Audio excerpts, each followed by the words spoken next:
আমরা পুত্রা যায় আসছিলাম, এখানে আসলে আপনি হচ্ছে ট্রেনে উঠতে গেলে পানি দিয়ে উঠতে পারবেন। আহ টিকিট আছে 40 টাকা, 50 টাকা বা আরো বেশিও টিকিট আছে। এখানে হচ্ছে আসে, এখানে টিকিট দিয়ে এখানে হচ্ছে আপনি উঠতে পারবেন।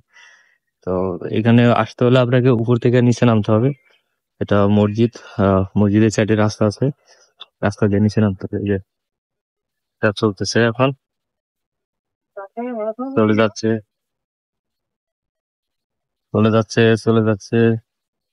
তো দেখায় আপনাকে, মানে এটা সম্ভবত ও রাস্তা ওয়াটার পাইছে মনে হয় ওইদিকে সম্ভবত, এই জন্য যাচ্ছে।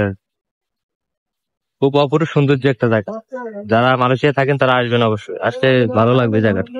যারা বাংলাদেশে আছেন তারা যদি কখনো মালয়েশিয়াতে আসেন, আমি অবশ্যই বলবো যে আপনারা পুত্রজে আসবেন। এটা হচ্ছে মালয়েশিয়ার জাতীয় মসজিদ। এখানে আসলে অবশ্যই ভালো লাগবে জায়গাটা, খুবই অপূর্ব সুন্দর জায়গাটা। মাঝখানে আবার পানি দিয়ে আছে। এই যে আপনার হচ্ছে, এই যে আমি একটু জুম দিয়ে আপনাদেরকে, তাহলে বুঝতে পারবেন। এই যে পানির ট্যাঙ্ক, এই যে পানির ট্যাঙ্ক, ঠিক আছে।